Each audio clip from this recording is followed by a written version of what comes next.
J'arrive dans 5 minutes, je finis mon sandwich.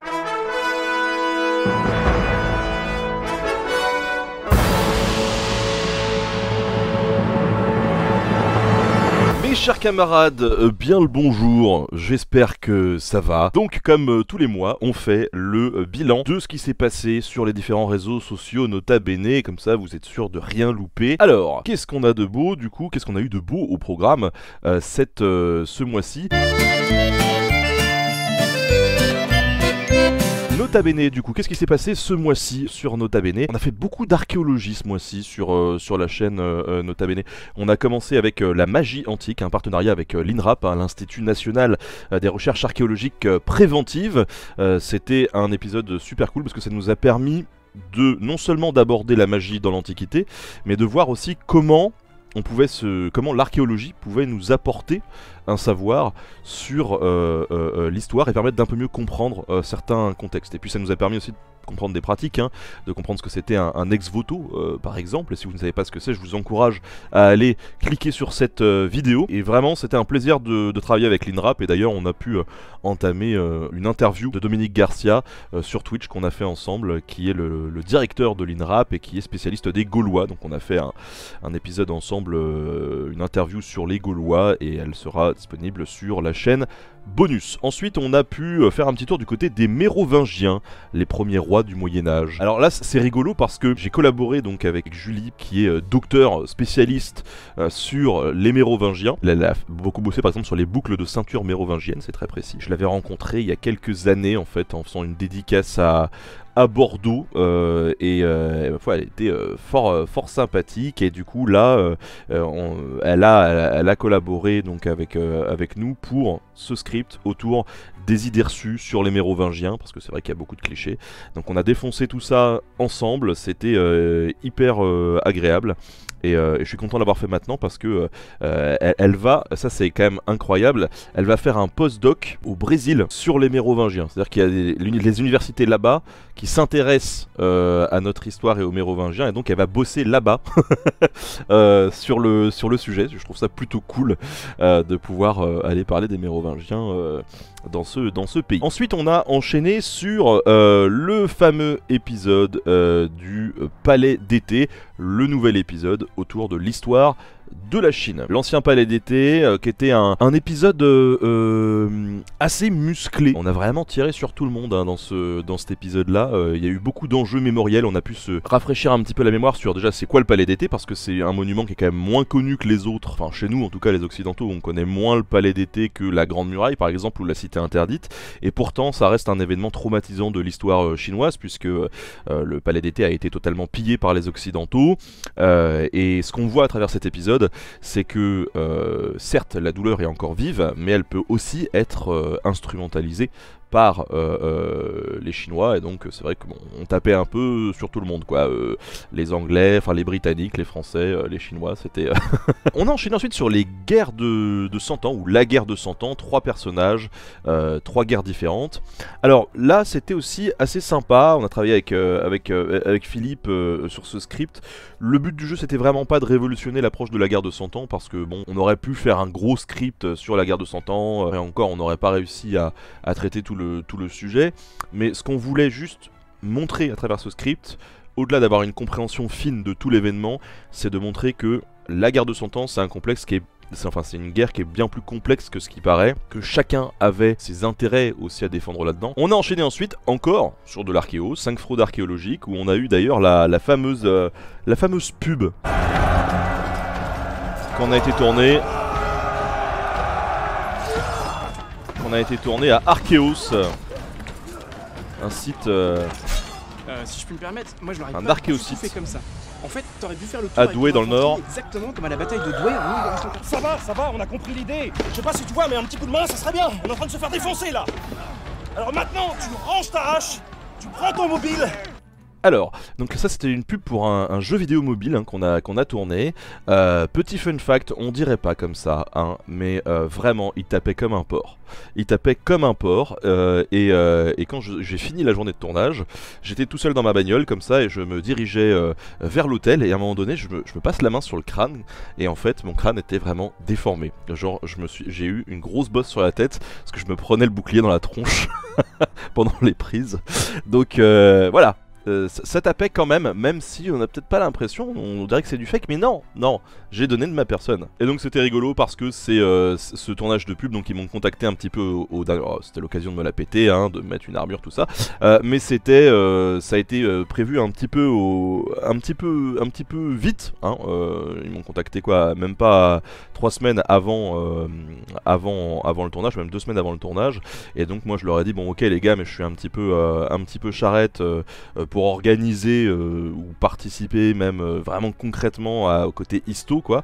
Et je leur ai dit bah moi ce que j'aimerais bien c'est qu'on mette Histoire appliquée dans la sauce avec nous et qu'ils puissent se charger un petit peu des costumes, des équipes et apporter une vision histo même si on joue avec quoi. Donc j'ai refilé un petit peu le bébé à Histoire appliquée qui a géré toute la partie costume et figurant sur ce truc là, et donc c'était vraiment super chouette, il a vraiment bien bossé et donc on en a profité pour partager l'affiche de cette campagne Rise of Kingdom où on s'est quand même bien marré. Quel budget global pour une pub comme ça? Honnêtement, je ne sais pas. Parce que c'est pas moi qui paye en fait la publicité. C'est-à-dire qu'il y a une agence qui paye la publicité avec les techniciens, tout ça. Donc je ne sais pas. Mais c'est pas de la merde. Hein. Clairement, on est sur des budgets qui sont largement supérieurs à ce que peuvent coûter même plusieurs épisodes de Nota Bene, quoi. Donc il y avait une vraie caméra de cinéma, il y avait pas mal de choses. Et donc on a fait cet épisode sur les 5 fraudes archéologiques qui a été sponsorisé du coup par Rise of Kingdom. Donc ça a été écrit par Hélène qui travaille avec nous notamment sur Instagram et TikTok. Un script qui avait été réfléchi à l'époque pour aller sur la chaîne des topovores avant qu'on l'arrête. Et du coup on a repris ça et on l'a pimpé un peu pour Nota Bene. Et ça vous a bien plu, et c'était vraiment cool de changer un petit peu et d'aller dans ce registre-là sur l'épisode. On a eu l'histoire du Mali aussi qu'on a fait popper ce mois-ci. Alors l'histoire du Mali, pour ceux qui se souviennent un petit peu, c'était la vidéo un peu bonus Joker que je gardais de côté au cas où j'ai un problème de prod à un moment donné. Et il se trouve que Rise of Kingdom justement m'a dit bah nous à la base on aurait 2 dates qui nous auraient bien plu pour la campagne. Est-ce que tu aurais moyen, toi, d'avoir une autre vidéo juste après? Et je leur ai dit, bah écoutez, moi vraiment je vais pas mettre mes équipes dans la sauce pour une sponsor, hein, clairement, parce qu'on a déjà assez de boulot comme ça. Je fais par contre, moi j'ai l'histoire du Mali qui est là, que je voulais diffuser et tout. Bah si vous êtes d'accord pour sponsoriser l'histoire du Mali, allons-y. Et ils m'ont dit, pas de problème pour nous, on y va. Donc ça a été cool de leur part, et donc on est parti sur l'histoire du Mali qu'on a enfin pu diffuser. Et d'ailleurs, ça se voit que je l'avais tourné il y a un petit peu de temps parce que c'est même l'ancien décor, hein, complètement. Ça faisait un petit bout de temps qu'elle était là quand même maintenant. J'étais vraiment content de la sortir et on reparlera de façon de l'histoire de l'Afrique, de ces 4. Hein. Il y a eu de très bons commentaires sur l'épisode et j'étais content de voir que vous étiez content qu'on sorte un petit peu des carcans habituels. Évidemment, durant tout le mois, bon, on a communiqué sur ce fameux crowdfunding, donc là on a relancé une petite vidéo. Et puis on a cette vidéo, je teste des arcs historiques, qu'on a sorti hier. Alors, c'était pas prévu du tout de la sortir cette vidéo-là sur la chaîne principale, mais alors pas du tout. En fait, mardi prochain, on va sortir une vidéo en partenariat avec le musée de l'archerie et du Valois sur l'histoire de l'archerie, sur l'histoire de l'arc. Et on a profité de cette journée pour tourner quelques petits bonus à droite à gauche. Notamment le test de ces arcs là, donc le but du jeu c'était de faire quelques plans de coupe qui serviraient pour l'épisode principal, et je me suis dit bah tiens on va improviser entre guillemets, j'avais quelqu'un derrière moi qui était spécialiste de l'arc, hein, qui me fournissait les informations, mais on va improviser un petit tournage avec du bonus où on teste les arcs et on file quelques petites données là-dessus, à combien ça tire, c'est fait dans quel matériau, etc. Et puis on diffusera ça sur la chaîne bonus, et le fait est que j'ai trouvé le résultat tellement cool en fait que je me suis dit bah tiens ça change un peu de format, c'est un peu plus naturel, un peu spontané. Donc Banzai. J'étais très content, c'est d'ailleurs V pour Valentin qui a monté cette vidéo, c'est très bien. Et voilà, je me suis dit que ça changerait un petit peu des formats habituels qu'on trouve sur Nota Bene, qui sont dans un autre style de montage, qui demande aussi beaucoup de précision et autres, et qui sont très bien. Ça ajoute un peu de variété. Donc on a rajouté ce test-là, qui est en fait un bonus de la vidéo qui sort la semaine prochaine. Donc voilà pour Nota Bene, on a fait pas mal de vidéos, hein. Du coup le mois de juin ça a été un peu musclé. En termes de vues c'est mitigé, honnêtement. C'est un peu moins bien que le mois d'avant, mais bon voilà, c'est comme ça, il y a des mois qui sont un peu moins que d'autres, et puis là, et en plus on rouvre un peu partout, donc les gens sortent, donc c'est normal qu'on fasse aussi moins de vues. Sur Nota Bonus, pour le coup, on a enquillé aussi, hein, comme des gros cochons. On a continué à faire des shorts qu'on avait commencé le mois dernier. Donc c'est des petits formats d'1 minute qui sont disponibles notamment sur Instagram aussi et sur TikTok, qu'on diffuse sur YouTube parce qu'ils ont lancé ce format-là aussi. Encore une fois, je ne suis pas encore totalement convaincu de l'impact des shorts. On continue le format pour l'instant. Je pense qu'il faut encore un petit peu de temps pour voir si ça fonctionne et puis si ça vous plaît aussi. Voilà, les retours sont mitigés. Il y a des gens qui aiment beaucoup, il y a des gens qui aiment moins. Bon, ça mange pas de pain pour nous et ça fait du contenu supplémentaire. Donc pour l'instant, on continue et on avisera voir ce qu'il en ressort. On continue également avec les rediffs de live. Donc on a eu le nazisme notamment, a-t-il disparu avec la fin de la Seconde Guerre mondiale, un entretien de 2 heures avec Christian Ingrao, spécialiste du nazisme et du front de l'Est durant la Seconde Guerre mondiale. Donc vous pouvez le retrouver dès maintenant sur la chaîne Nota Bonus. On a aussi comme rediff les Vikings n'avait pas de casque à cornes, donc c'est un entretien avec Laurent Di Filippo et William Blanc. William Blanc, spécialiste du médiévalisme, hein, de la représentation du Moyen-Âge. Laurent Di Filippo qui est spécialiste en communication et notamment sur tout ce qui est utilisation des mythes nordiques dans la pop culture. Le live était à la fois chill et super intéressant, on a appris plein de trucs, donc je vous invite aussi à aller voir cette rediff qui dure 2 heures, pareil, une super émission. On a ensuite les best-of des lives qu'on fait sur Twitch, hein, tout simplement. Si vous les avez loupés, vous pouvez les retrouver. Alors on avait notamment monté le nouveau PC de Kali, puisque vous le savez, Aorus c'est le partenaire de l'émission, ils nous ont fourni un nouveau PC pour que Kali puisse bosser, donc elle a un PC de compète, c'est trop cool, et pour la première fois de sa vie elle a monté un PC, donc on l'a accompagné avec Tony FPS, c'était plutôt sympa. Et puis évidemment on a eu la raclette party. Voilà, on était plus de 1000 hein, en live quand on a fait cet événement là, c'était juste ouf. On est très heureux d'avoir fait cette raclette party tous ensemble pour fêter les 50 000 abonnés sur Twitch. Donc si vous voulez, il y a le best-of qui dure 11 minutes sur la chaîne bonus de la raclette party, on s'est bien amusé, on s'est bien marré, on a bien bouffé, c'était vraiment sympa. Et puis ensuite, qu'est-ce qu'on a? On a, oui, BNFM TV. BNFM TV c'est ce qu'on fait aujourd'hui, hein, c'est l'actu, sauf que j'assume plus du tout le jeu de mots, donc on va plus appeler ça BNFM TV parce que ça me gonfle. Donc c'est l'émission d'actu Nota Bene, voilà. Et cette émission là, à chaque fois on la rediffuse sur Nota Bonus, sauf qu'on la découpe en deux. Il y a la partie le récap avec l'actualité de la chaîne, c'est ce qu'on est en train de faire, et la partie les news histoire, où en gros là on revient sur les sorties ciné, bouquins, les expos, les festivals, la revue de presse, etc. On a aussi fait une super émission avec le tourisme irlandais qui s'est allié avec Ubisoft, et tous les trois en fait on a décidé de pouvoir vous faire découvrir l'Irlande à travers Assassin's Creed Valhalla et sa nouvelle extension, la colère des druides. Et de ce live on a tiré sur Nota Bonus plusieurs rediffusions autour de l'Irlande. Donc on a pu parler par exemple d'à quoi ressemblait l'Irlande au 9e siècle. On n'a pas pu parler de l'origine de Dublin, qui est un port viking, de la fameuse colline des rois, c'est-à-dire la Tara Hill, l'endroit où supposément on pouvait faire des cérémonies pour introniser les rois. On a pu parler des ring forts, qui sont des espèces de structures circulaires un peu étranges de l'extérieur, où il y en a des centaines réparties dans toute l'Irlande. Qu'est-ce que c'est? Eh ben on vous le dit là-dedans.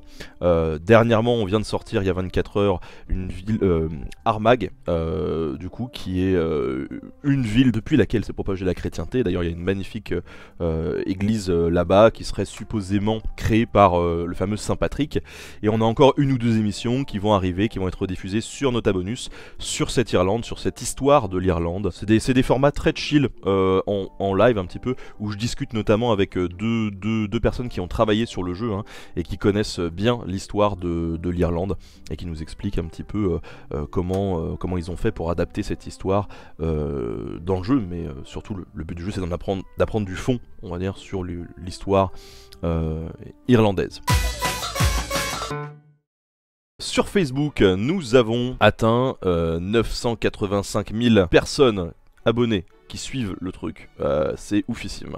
On va du coup je pense bientôt passer le million sur Facebook, ça fait vraiment trop plaisir, c'est tout ce que je peux dire, ça fait méga plaisir.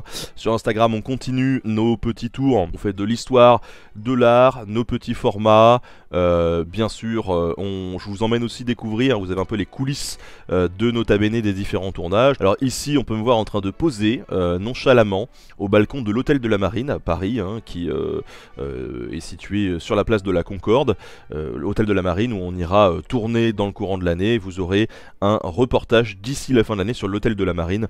Il y a plein de choses hyper intéressantes à savoir sur cet édifice qui a servi notamment pour la gestion des meubles du royaume, et puis ensuite qui a été occupé par le ministère de la Marine, qui a été occupé par la Kriegsmarine durant la Seconde Guerre mondiale. Bref, c'est une histoire assez riche et c'est plutôt cool.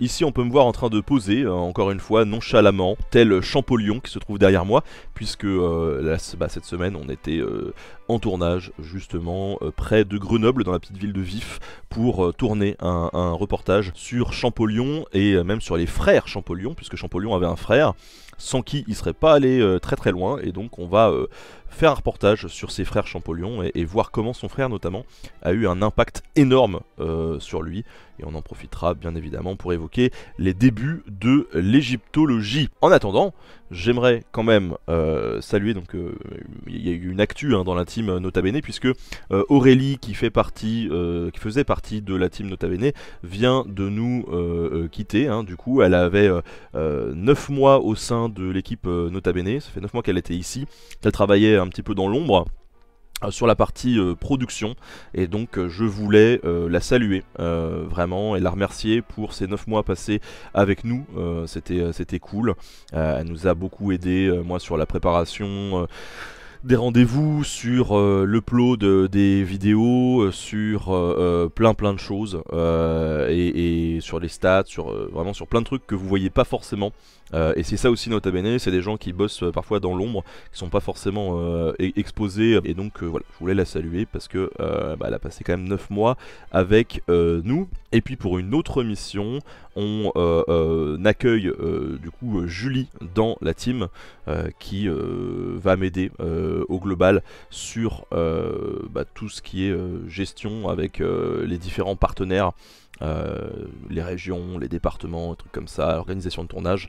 Et donc voilà, elle rejoint la team et on lui souhaite la bienvenue.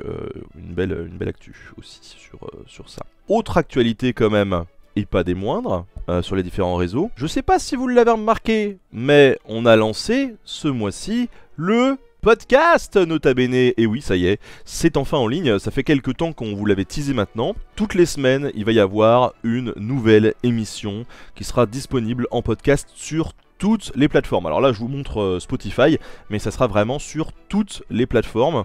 On a Apple Podcast, le Google Podcast, Spotify, Deezer, toutes les applis de podcast qui peuvent exister. Bref, on est partout. Le premier épisode, c'est la polluante histoire du pétrole, et on a pu enchaîner hier avec la publication de l'entretien avec Jean-Clément Martin, spécialiste de la Révolution française. Et donc une semaine sur deux, donc une semaine il y aura un épisode, la semaine d'après il y a un entretien de 2 heures avec un historien, et puis la semaine d'après un épisode, et comme ça voilà, en alternance. Il y aura des épisodes totalement inédits comme l'histoire du pétrole qui seront diffusés sur ces plateformes là, et qui seront par la suite adaptés sur YouTube, mais je sais pas quand, et inversement, c'est à dire qu'il peut y avoir des épisodes qui m'ont bien plu sur YouTube et que je me dis tiens ça ferait un bon podcast, et on les adaptera aussi sur les podcasts. Ça peut être une autre façon d'écouter tout simplement les émissions dans les transports ou autres. En tout cas C'est plus facile que sur YouTube où quand tu es dans la bagnole ou dans les transports, tu es obligé de laisser l'appli ouverte sauf si tu payes un abonnement premium. Donc là c'est quand même l'avantage. N'hésitez pas à vous abonner sur les différents réseaux, ça fait monter le podcast. Et pour le coup, quand on va dans podcast, voilà, il est dans les meilleurs épisodes de la semaine, on est très content. L'histoire du pétrole, ça a bien fonctionné. Et quand on regarde les podcasts les plus écoutés sur Spotify, on est deuxième. Donc on est très heureux pour l'instant. Alors c'est le lancement évidemment, donc c'est un peu triché, mais on est content, on est très très content du succès du podcast. On sait qu'il est bien placé sur Apple Podcast aussi.